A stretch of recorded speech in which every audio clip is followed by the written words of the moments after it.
Breaking news AP CM Chandrababu సతీమణి నారా భువనేశ్వరి సంచలన వ్యాఖ్యలు చేశారు.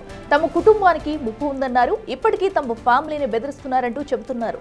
అయితే ఎన్ని బెదిరింపులు వచ్చినా ప్రజల కోసమే పనిచేస్తున్నామన్నారు నారా భువనేశ్వరి. గత పాలన గురించి మాట్లాడనని చెప్పారు. అయితే అది మర్చిపోలేననే అంశమన్నారు. ఈ సమయంలో తన కుటుంబానికి ముప్పు ఉందని నారా భువనేశ్వరి ఎందుకు చెబుతున్నారనేది ఇప్పుడు చర్చనీయాంశంగా మారింది.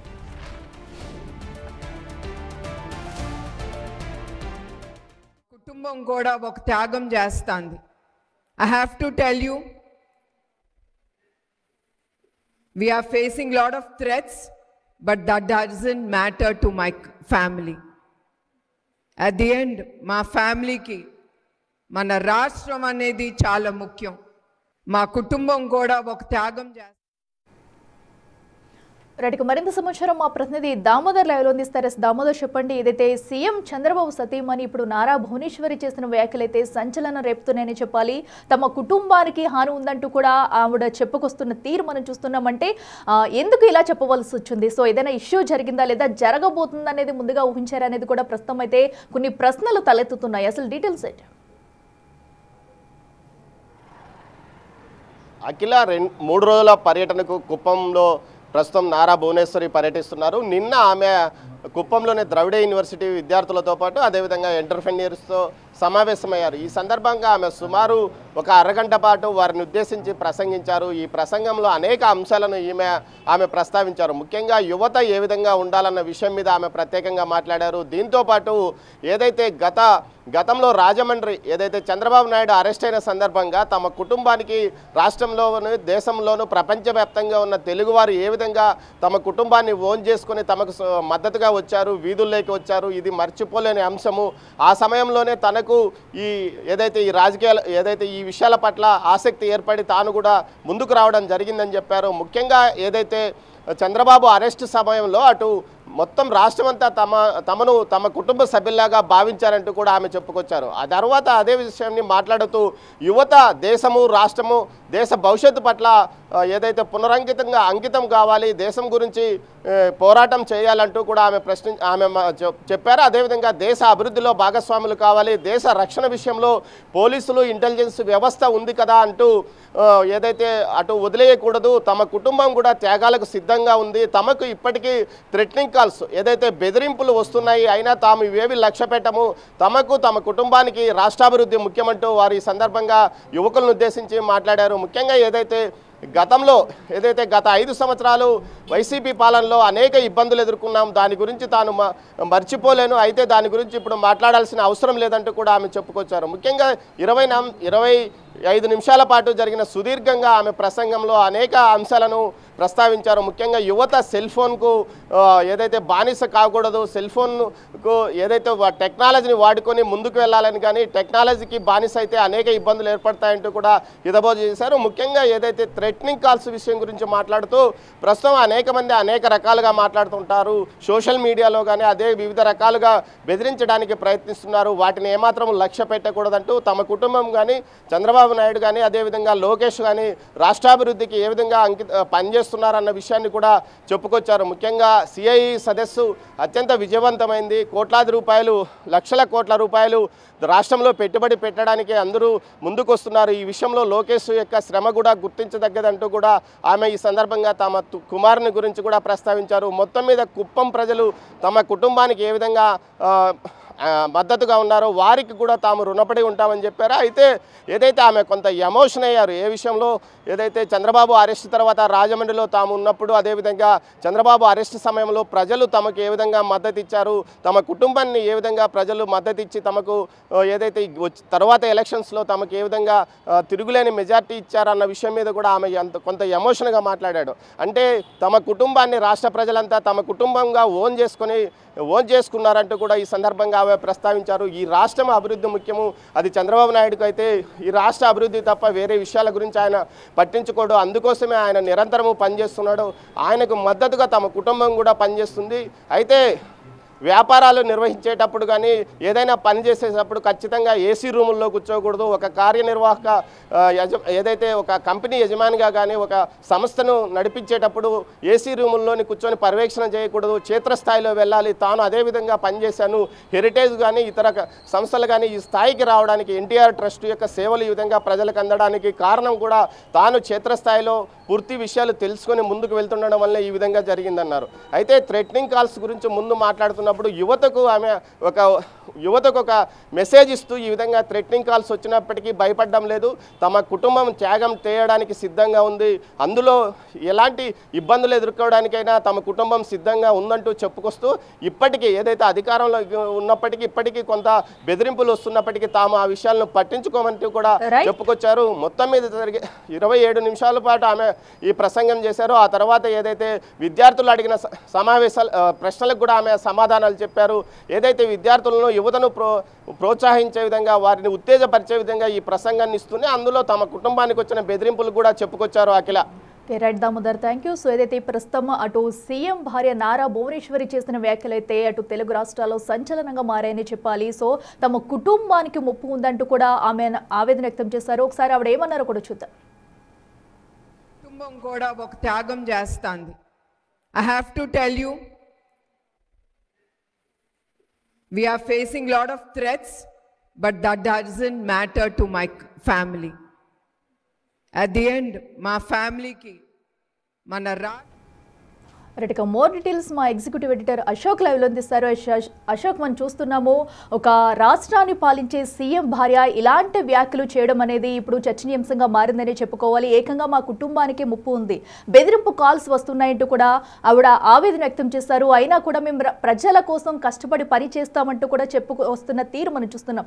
అంటే ఎవరిని ఉద్దేశించి వ్యాఖ్యలు చేశారు అనుకోవచ్చు. ఎందుకంటే గత ప్రభుత్వంలో జరిగింది కూడా ఇప్పటి వరకు మేము మర్చిపోము, ఎప్పటికీ కూడా మర్చిపోలేదంటూ కూడా చెప్పుకొచ్చారు. సో ఎందుకు ఈ వ్యాఖ్యలు ఇప్పుడు చేశారనుకోవాలి? కామెంట్స్ అన్నీ కూడా నిన్న నారా భువనేశ్వరి చేశారు, ఇవాళ మాట్లాడింది కాదు. నిన్న కుప్పం ద్రవిడ యూనివర్సిటీలో స్టూడెంట్స్తో మాట్లాడుతున్నప్పుడు ఈ రకమైన ఆసక్తికరమైన కామెంట్స్, ఒక విధంగా సంచలనమైన కామెంట్స్ చేయాల్సి వచ్చింది. చాలామంది స్టూడెంట్స్ కొన్ని క్వశ్చన్స్ని రైజ్ చేశారు. ఆ రైజ్ చేసిన సమయంలో మహిళలు పారిశ్రామికవేత్తలుగా ఎలా ఎదగాలి, ఎలా నిలబడాలి, ఈ సొసైటీలో ఎలా తట్టుకుని నిలబడాలన్న వాటి మీద అనేక అంశాల మీద భువనేశ్వర్ వాళ్ళందరికీ సమాధానం ఇచ్చే క్రమంలో ఈ రకంగా నా భర్త చంద్రబాబు నాయుడిని 53 రోజుల పాటు జైల్లో పెట్టిన సందర్భంలో మేము అనేక ఇబ్బందులు పడ్డాము. ఆ టైంలో ప్రజల నుంచి వచ్చిన సహకారం అంతులేనిదంటూ కార్యకర్తలను ఉద్దేశించి కొనియాడుతున్న క్రమంలోనే ఆవిడ ఈ సంచలనమైన కామెంట్ చేశారు. పర్టికులర్గా ఆవిడ అన్నది ఏంటంటే, మేము మా కుటుంబం అంతా కూడా త్యాగాలు చేస్తూనే ఉన్నాము. అదే క్రమంలో మేము ఇప్పటికీ కూడా లాట్ ఆఫ్ థ్రెట్స్ ఫేస్ చేస్తున్నాం. అంటే అనేక రకాల బెదిరింపుల్ని ఈరోజు కూడా మేము ఎదుర్కొంటూ ఉన్నాం. మాకు ఇప్పటికీ కూడా ఒక ముప్పు ఉంది, మాకు ఒక ఇబ్బందికరమైన పరిస్థితి ఉందన్న సైన్ని నారా భువనేశ్వరి స్టూడెంట్స్ అందరితో మాట్లాడే సందర్భంలో ఆవిడ ఈ కామెంట్ చేయటం అనేది ఇప్పుడు ఒక డిస్కషన్ పాయింట్ అయింది. తెలుగుదేశం పార్టీ కార్యకర్తలకు కూడా అర్థం కావటం లేదు, ఒక సీఎం భార్య మరో సీఎం కుమార్తె సో ఇలాంటి కామెంట్స్ ఎందుకు చేయాల్సి వచ్చింది. ఇప్పుడు కేంద్రంలో అధికారంలో ఉన్నది వాళ్ళే. నిజం చెప్పాలి అంటే టీడీపీ సపోర్ట్తో కేంద్ర ప్రభుత్వం నడుస్తుందన్నది అందరికీ కూడా తెలిసిందే. ఎందుకంటే అక్కడున్న కేంద్రంలో ఉన్న ఎన్డీఏకి సీట్లు తక్కువైనప్పుడు లాస్ట్ ఎన్నికల్లో టీడీపీ సపోర్ట్గా నిలబడింది ఇటు టీడీపీ కావచ్చు, అటు బీహార్లో జేడీయూ కావచ్చు. ఈ ఇద్దరి ఎంపీ సీట్లతోనే ప్రస్తుతం కేంద్ర ప్రభుత్వం నడుస్తుంది. అలాగే రాష్ట్రంలో ఉన్న టీడీపీకి సంబంధించిన ఎంపీలు ఇద్దరు కూడా కేంద్రంలో మంత్రులుగా ఉన్నారు. చాలా పెద్ద పొజిషన్లో వాళ్ళిద్దరు. ఒకరు విమానయాన శాఖ మంత్రిగా టీడీపీ ఎంపీ రామ్మోహన్ నాయుడు లాంటి వ్యక్తి ఉన్నారు. మరొక మంత్రిగా పెమ్మసాని చంద్రశేఖర్, ఆయన కూడా టీడీపీ ఎంపీ ఉన్నారు. సో ఇంత కీలకమైన స్థానాల్లో టీడీపీ ఎంపీలు కేంద్రంలో ఉన్నారు. అంటే దీన్ని బట్టి చూసేది ఏంటంటే కేంద్ర ప్రభుత్వం కూడా టీడీపీదే అని చెప్పాల్సి ఉంటుంది. అంటే టీడీపీ, బీజేపీ, ఎన్డీఏ అలయన్స్తో కేంద్ర ప్రభుత్వం నడుస్తుంది. అంటే కేంద్రంలో అధికారంలో ఉన్నది వాళ్ళే, రాష్ట్రంలో అధికారంలో ఉన్నది కూడా అదే బీజేపీ, టీడీపీ, జనసేనతో కూడిన కూటమి ప్రభుత్వం. అందులో కూడా మెజార్టీ సీట్లు తెలుగుదేశం పార్టీ ఉన్నాయి. సో కేంద్రంలో అధికారంలో ఉన్నది వాళ్ళే, రాష్ట్రంలో అధికారంలో ఉన్నది వాళ్ళే. సో అలాంటి పరిస్థితుల్లో వాళ్ళని బెదిరించింది ఎవరు? అది కూడా ఆవిడ అంటున్న మాట ఏంటంటే, we have lot of threats అన్నారు. అంటే చాలా రకాల బెదిరింపులను ఈరోజు కూడా మేము ఫేస్ చేస్తున్నాం అన్నారు. ఏ సందర్భంలో అన్నారు అనేది కూడా మనం ఒకసారి డిస్కస్ చేసుకోవాలి. ఇందాక నేను చెప్పినట్టుగా కుప్పం ద్రవిడ యూనివర్సిటీలో స్టూడెంట్స్తో మాట్లాడుతున్న తరుణంలో ప్రతి ఒక్కళ్ళు కూడా ఈ సొసైటీ నుంచి చాలా తీసుకుంటాము, తిరిగి ఎంతో కొంత ఇచ్చేయాల్సి ఉంటుందంటే ఒక శ్రీమంతుడి మాదిరిగా మనం ఎంతో కొంత చేయాలి. ఆఖరికి స్టూడెంట్స్ అయినా సరే మీకున్న దాంట్లో ఈవెన్ 10 రూపాయలైనా 100 రూపాయలైనా సొసైటీకి హెల్ప్ చేయాలి. అలాగే కొంచెం అబౌవ్ రిచ్ పీపుల్ అయితే కనుక వాళ్ళు కనీసం ఒక్క స్టూడెంట్నైనా మీరు చదివించడానికి కావాల్సిన ఫీజులు కట్టాలి, ఏదో ఒక విధంగా త్యాగం చేయాలి, ఏదో ఒక విధంగా ఎదుటి వాళ్ళకి సాయం చేయాలి అని చెప్పే క్రమంలో మా కుటుంబం కూడా అనేక త్యాగాలు చేస్తూ వచ్చింది, అనేక ఇబ్బందులు పడుతూ వచ్చింది. ఇదంతా కూడా ప్రజల కోసమే మేమంతా చేస్తున్నాం. నా భర్త చంద్రబాబు నాయుడుని అరెస్ట్ చేసి రాజమండ్రి సెంట్రల్ జైల్లో నిర్బంధించారు. ఆ సమయంలో కూడా నేను అనేక రకాల ఇబ్బందులు పడ్డాను. మా జీవితంలో ఎవరికీ కూడా రాని అతి దారుణమైన కష్టాన్ని మేము ఫేస్ చేసాము. ఆ టైంలో ప్రజలే మాకు సపోర్ట్గా నిలబడ్డారు. సో ఇలాంటి త్యాగాలు మేము ఎన్నెన్నో చేస్తూ ఉన్నాము. కాబట్టి మీరు కూడా త్యాగాలు చేయాలని చెప్తూనే మీ ఇప్పటికీ కూడా మీకు అది ముఖ్యమైన విషయాన్ని మీ అందరికీ కూడా మేము చెప్పాలి.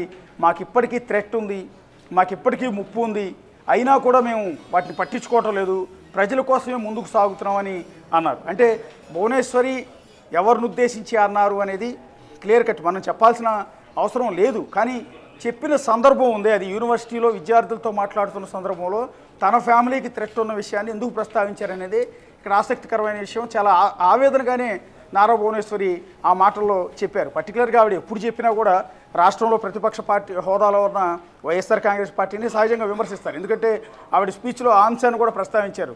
గత 5 ఏళ్ల గురించి నేను మాట్లాడను, అది అయిపోయిన అంశం అని కూడా. ఎందుకంటే గత 5 ఏళ్లలో జగన్మోహన్ రెడ్డి సీఎంగా ఉన్నప్పుడు, వైఎస్ఆర్ కాంగ్రెస్ పార్టీ అధికారంలో ఉన్నప్పుడు సీరియస్ ప్రాబ్లం ఫేస్ చేసింది భువనేశ్వరి. ఎందుకంటే ఆవిడ క్యారెక్టర్ని కించపరుస్తూ ఏకంగా అసెంబ్లీలోనే కొంతమంది ఎమ్మెల్యేలు మాట్లాడిన మాటలు ఈ రోజు కూడా సొసైటీ యాక్సెప్ట్ చేయలేనివి.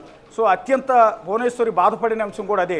అప్పటికే ఒక సీఎం ఎన్టీఆర్ కూతురు ఆమె, మరొక సీఎం మాజీ సీఎం అప్పటికి చంద్రబాబు నాయుడు భార్య ఆమె, సో మంత్రిగా పనిచేసిన నారా లోకేష్కి తల్లి, మరో 3 సార్లు ఎమ్మెల్యే, టాప్ హీరో అయిన బాలకృష్ణకి సోదరి, ఇంతటి ఫ్యామిలీ బ్యాక్గ్రౌండ్ ఉన్న నారా భువనేశ్వర్ని ఆవిడ క్యారెక్టర్ని కించపరుస్తూ అత్యంత దారుణంగా కొంతమంది ఎమ్మెల్యేలు అసెంబ్లీ లోపల బయట ఆ రోజు వైఎస్ఆర్ కాంగ్రెస్ పార్టీ తరఫున ఉన్న నేతలు మాట్లాడినప్పుడు పార్టీ అధిష్టానం వారిపైన యాక్షన్ తీసుకోకపోగా ఎంకరేజ్ చేసింది.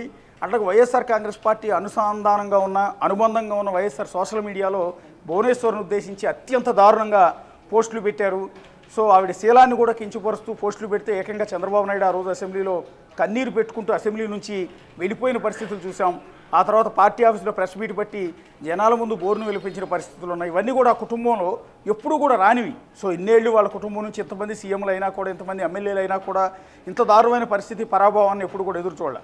సో అది అయిపోయింది, ముగిసిపోయింది, ఇబ్బందులు పడ్డారు. ఆ ఎఫెక్ట్ భువనేశ్వరిని తిట్టిన ఎఫెక్ట్ కూడా మొన్నటి ఎన్నికల్లో క్లియర్గా కనిపించింది. కాబట్టి 164 సీట్లతో కూటమి ప్రభుత్వం తిరుగులేని మెజార్టీతో ఒక రికార్డు సృష్టించి అధికారంలోకి వచ్చింది.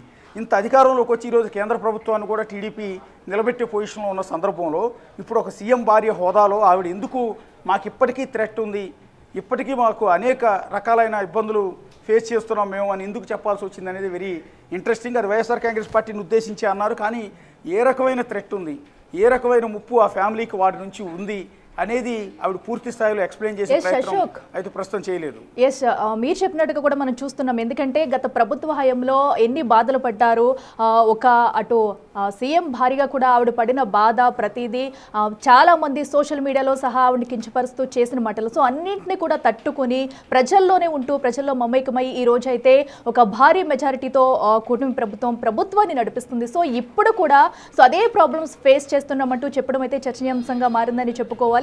అయితే దీనికి సంబంధించి ఇదివరకు అటు కేడర్ నుంచి కానీ, అటు సీఎం నుంచి కానీ, డిప్యూటీ సీఎం నుంచి ఎవరి నుంచి కూడా ఈ మాటలు అనేవి ముందుకు రాలేదు. అయితే నిన్న ఎందుకు ఇంత సడన్ గా చేయాల్సి వచ్చింది అనేది కూడా ఇప్పుడు అందరిలో కూడా మొదలుతున్న ప్రశ్న. మరి దీనిపై ఇప్పటి వరకు ఎక్కడి నుంచైనా ఆన్సర్ వచ్చిందా? అటు కేడర్ నుంచి కానీ ఎలాంటి స్పందన అయినా వచ్చిందా?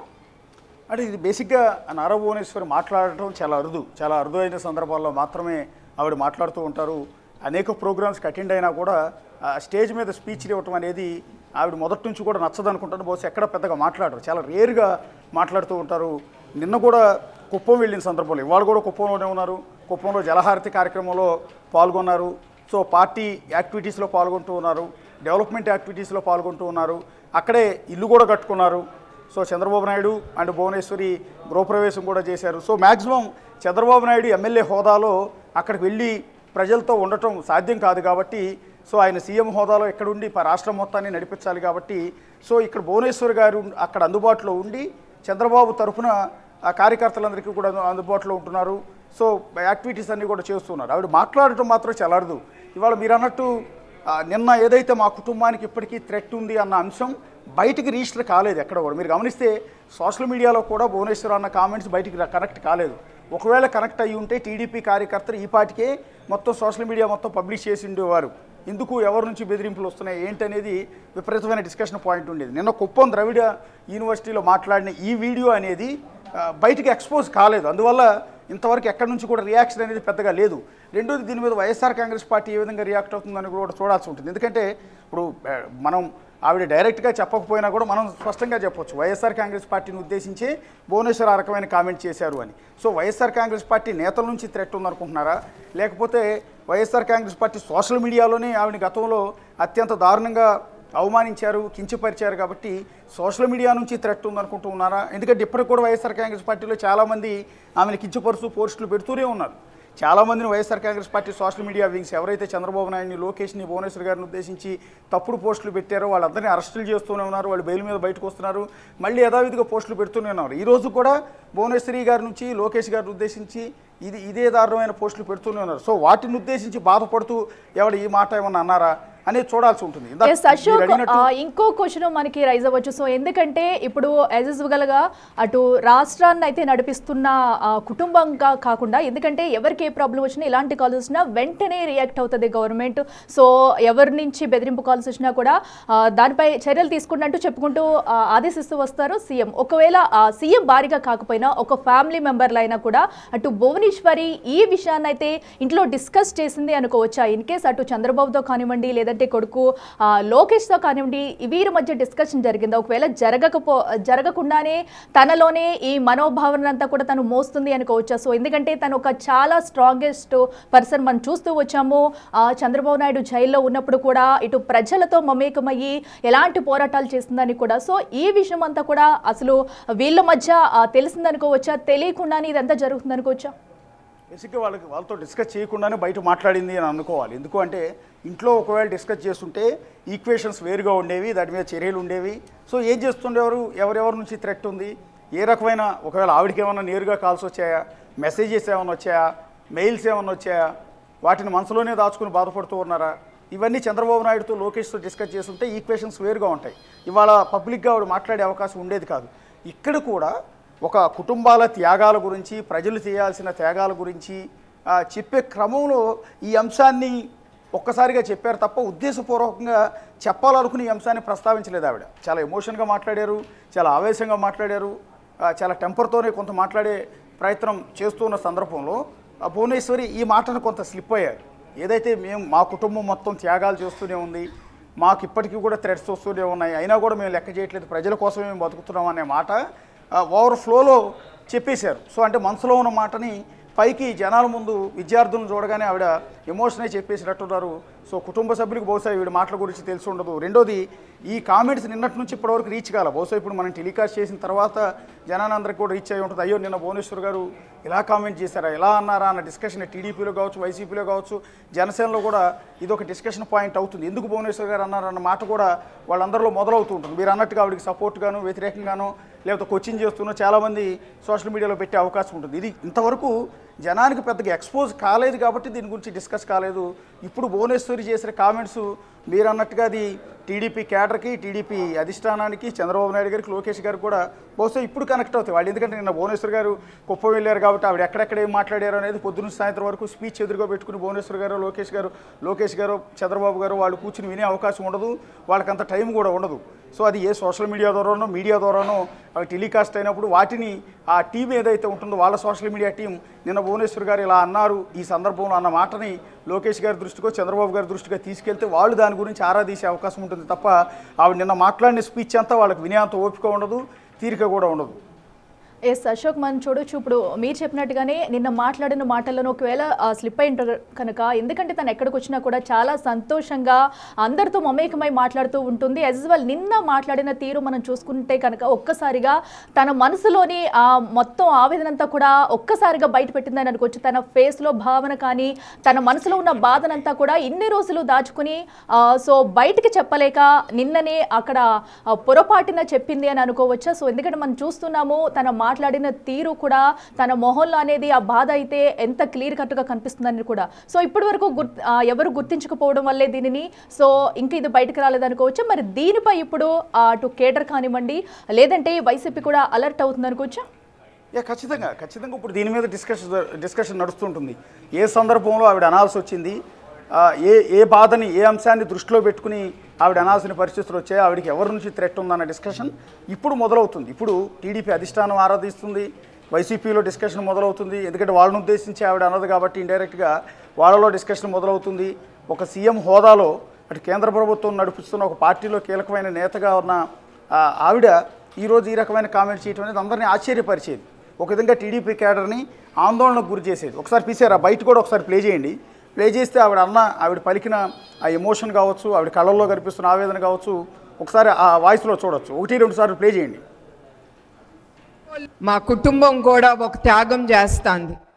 I have to tell you, we are facing lot of threats, but that doesn't matter to my family. At the end, మా ఫ్యామిలీకి మన రాష్ట్రం అనేది చాలా ముఖ్యం. మా కుటుంబం కూడా ఒక త్యాగం చేస్తుంది. I have to tell you, we are facing lot of threats, but that doesn't matter to my family. At the end, మా ఫ్యామిలీకి మన రాష్ట్రం అనేది చాలా ముఖ్యం. మా కుటుంబం కూడా ఒక త్యాగం చేస్తుంది. I have to tell you, we are facing lot of threats, but that doesn't matter to my family. At the end, మా ఫ్యామిలీకి మన రాష్ట్రం అనేది చాలా ముఖ్యం. నేను ఎప్పుడు కానీ మా కుటుంబం కానీ ఎప్పుడు మా జీవితంలో మర్చిపోలేని ఒక సంఘటన, ఆయన ఎప్పుడు రాజమండ్రిలో నిర్బంధించారో అప్పుడు ప్రజలు వచ్చారు చూడండి, అప్పుడు అది మా కుటుంబానికి ధైర్యం ఇచ్చింది. ప్రజలు ఉన్నారు, ఆయన చేసిన కష్టం ప్రజలు మర్చిపోలేదు. ఆయన కోసం ఇంకా మళ్ళీ మనం ముందు చూడబోమేమో, ఒక నాయకుడు కూడా కోసం, ఒక పొలిటీషియన్ కోసం. ఎందుకంటే మనందరికీ రాజకీయ నాయకుడు అనేసరికి ఒక మైండ్ బ్లాక్ ఉంటుంది. కానీ ఆయన కోసం ఆయన చేసిన కష్టం ప్రజలు మర్చిపోకుండా ఆయన కోసం ముందుకొచ్చారు చూడండి. అది మా కుటుంబం ఎప్పుడు ఎల్లప్పుడూ మన తెలుగు ప్రజలకే కాదు యావత్ భారతదేశంలో ప్రజలందరికీ మా హృదయపూర్వక ధన్యవాదాలు, పాదాభివందనాలు. అది సందర్భం, ఆవిడ మాట్లాడిన సందర్భం. రాజమండ్రి సెంట్రల్ జైల్లో చంద్రబాబు నాయుడిని అరెస్టు చేసి 53 రోజుల పాటు ఉంచినప్పుడు, రిమాండ్లో ఉంచినప్పుడు, జైలు దగ్గరలోనే ఉన్న ఒక ఇంటిని అద్దెకి తీసుకుని అక్కడే వంటలు చేసి ప్రతిరోజు కోర్టు అనుమతితో ఉదయం సాయంత్రం తన భర్తకి ఆవిడే స్వయంగా తీసుకెళ్లి జైలు దగ్గర వాహనంలో తీసుకెళ్లి జైలు సిబ్బందికి అప్పగించేవారు. సో ఆ 53 రోజుల పాటు అనేక నిరసన ప్రదర్శనలు చేశారు. కోడలు బ్రాహ్మణితో కలిసి భువనేశ్వరి రాజమండ్రిలో కొవ్వొత్తుల ర్యాలీ దగ్గర నుంచి ప్రతి ఒక్కటి కూడా చంద్రబాబు అరెస్టుని నిరసిస్తూ అది అన్యాయం అని చెప్తూనే ఆవిడ వివిధ రకాలుగా తన నిరసన తెలియజేసే ప్రయత్నం చేశారు. ఆ రోజు పార్టీ క్యాడర్ మొత్తానికి కూడా నేనున్నానని భరోసాని ఆవిడ ఇచ్చే ప్రయత్నం చేశారు. ఎప్పుడైతే చంద్రబాబు నాయుడు అరెస్ట్ అయినప్పుడు పార్టీ క్యాడర్ డేలా పడిపోయింది, ఆందోళన పడిపోయింది. అసలు చంద్రబాబు నాయుడుకి బెయిల్ వస్తుందా లేదా అనే టెన్షన్లో వాళ్ళందరూ ఉన్నారు. పార్టీ పరిస్థితి ఏంటని భయపడిపోయారు. త్వరలో ఎన్నికలు రాబోతున్నాయి, ఎన్నికల్లో అసలు గెలవబోతామా, పోటీకి ఇవ్వబోతామా లేదా అన్న టెన్షన్లో పార్టీ కేడర్ అంతా నలిగిపోతున్న సందర్భంలో నేనున్నానంటూ ఆ రోజు భువనేశ్వరి ఎంత ధైర్యంగా ముందుకొచ్చి ప్రజలందరితో మాట్లాడారు. అప్పటి వరకు భువనేశ్వరి ఏ స్టేజ్ మీద కూడా మాట్లాడిన సందర్భాలు లేవు, ఏ మీటింగుల్లో కూడా మాట్లాడిన సందర్భాలు లేవు. కానీ భర్త జైల్లో ఉన్నప్పుడు మాత్రం ఆవిడ నోరు విప్పారు. అనేక స్టేజ్ల మీద ఆవిడ భువనేశ్వరి మాట్లాడుతూ వచ్చారు. ఆ సందర్భాన్ని వాళ్ళు గుర్తు తెచ్చుకున్నారు, అది కూడా స్టూడెంట్స్ ముందు. ఇక్కడ గమనించాల్సింది ఏంటంటే నిన్న ఆ సందర్భం కూడా కాదు, స్టూడెంట్స్ ముందు కుప్పం ద్రవిడ యూనివర్సిటీలో స్టూడెంట్స్ అడిగిన ప్రశ్నలకు సమాధానాలు ఇచ్చే క్రమంలో వాళ్ళతో జరిగిన ఇంటరాక్షన్ సెషన్లో ఈ అంశాలన్నీ గుర్తు తెచ్చుకుని బాధపడ్డారు. తనను ఏ విధంగా ఇబ్బంది పెట్టారు, తన క్యారెక్టర్ని ఏ రకంగా కించపరిచేలా చేశారని గతంలో కూడా 2-3 సమావేశాల్లో ఆవిడ ప్రస్తావించారు, బాధపడ్డారు. అయిపోయింది అనుకున్నాను, ఎందుకంటే ఇప్పుడు ఆల్రెడీ అధికారంలోకి వచ్చి 2 ఏళ్ళు కావస్తుంది. సో ముఖ్యమంత్రిగా ఆయన 4వసారి ప్రమాణ స్వీకారం చేశారు. 2 ఏళ్ళు పదవీకాలం పూర్తి చేసుకున్నారు. చాలా కీ రోల్లో ఉన్నారు, సెంట్రల్లోనూ స్టేట్లోనూ. ఈ సందర్భంలో చాలా హ్యాపీగా చెప్తారు అనుకుంటే ఆవిడ ఆవేదనతో బాధతోనే మరోసారి మా కుటుంబానికి థ్రెట్ ఉందని, మా కుటుంబాన్ని ఇప్పటికీ బెదిరిస్తున్నారని, అయినా కూడా మేము ప్రజల కోసం పనిచేస్తున్నామని, మా కుటుంబం మొత్తం త్యాగాలు చేస్తుందని స్టూడెంట్స్ ముందు నోరు విప్పటం వెనక కారణం ఏంటనేది బహుశా టీడీపీ కేడర్ కూడా అర్థం కావట్లేదు. సో ఇప్పుడు మనం ఎక్స్పోజ్ చేసాం కాబట్టి ఇక నుంచి దీని వివరణ, దీనికి సమాధానం కూడా ఇచ్చే అవకాశం ఉంటుంది. ఇప్పటికీ కూడా ఆవిడ కుప్పంలోనే ఉన్నారు, తన భర్త నియోజకవర్గంలోనే ప్రస్తుతం పర్యటిస్తూ ఉన్నారు. సో అప్పుడు తాను ఎందుకు ఈ మాట్లాడాల్సి వచ్చింది అనేది బహుశా ఇవాళ ఏమైనా వివరణ ఇచ్చే అవకాశం కూడా ఉంటుంది. Okay, right Ashok, thank you. చూస్తున్నాం కదా, ప్రస్తుతం అయితే అటు నారా భువనేశ్వరి చేసిన వ్యాఖ్యలు అయితే సంచలనంగా మారేనే చెప్పాలి. సో ఏదైతే గత ప్రభుత్వ హయాంలో తను జరిగింది మర్చిపోలేను, కాబట్టి అది ఎప్పటికీ మర్చిపోలేనంటూ చెప్పుకొస్తూనే ఇప్పటికీ కూడా మాకు థ్రెట్ ఉంది, మా కుటుంబం ప్రజల కోసం ఎన్నో త్యాగాలు చేస్తూ వస్తుంది, ఇంకా అలాగే చేస్తూ ఉంటామంటూనే తన ఆవేదన అంతా కూడా నిన్నైతే విద్యార్థులతో పాల్గొన్న సమావేశంలో అయితే ఆవిడ తన ఆవేదనను మొత్తం కూడా బయట పెట్టారు. సో దీంతో ఇప్పుడు అటు కేడర్ అలర్ట్ అవుతుందా, మరి దీనిపై ఎవరు ఏ విధంగా స్పందిస్తారనేది కూడా ఉత్కంఠగా మారిందని చెప్పాలి. ఒకసారి నారా భువనేశ్వర్ ఏమన్నారు ఒకసారి చూద్దాం. ఎప్పుడు మా కుటుంబం కూడా ఒక త్యాగం చేస్తుంది. I have to tell you, we are facing lot of threats, but that doesn't matter to my family. At the end, మా ఫ్యామిలీకి మన రాష్ట్రం అనేది చాలా ముఖ్యం. నేను ఎప్పుడు కానీ మా కుటుంబం కానీ ఎప్పుడు మా జీవితంలో మర్చిపోలేని ఒక సంఘటన, ఆయన ఎప్పుడు రాజమండ్రిలో నిర్బంధించారో అప్పుడు ప్రజలు వచ్చారు చూడండి, అప్పుడు అది మా కుటుంబానికి ధైర్యం ఇచ్చింది. ప్రజలు ఉన్నారు, ఆయన చేసిన కష్టం ప్రజలు మర్చిపోలేదు. ఆయన కోసం ఇంకా మళ్ళీ మనం ముందు చూడబోమేమో, ఒక నాయకుడు కూడా కోసం, ఒక పొలిటీషియన్ కోసం. ఎందుకంటే మనందరికీ రాజకీయ నాయకుడు అనేసరికి ఒక మైండ్ బ్లాక్ ఉంటుంది, కానీ ఆయన కోసం ఆయన చేసిన కష్టం ప్రజలు మర్చిపోకుండా ఆయన కోసం ముందుకొచ్చారు చూడండి. అది మా కుటుంబం ఎప్పుడు ఎల్లప్పుడూ మన తెలుగు ప్రజలకే కాదు, యావత్ భారతదేశంలో ప్రజలందరికీ మా హృదయపూర్వక ధన్యవాదాలు, పాదాభివందనాలు.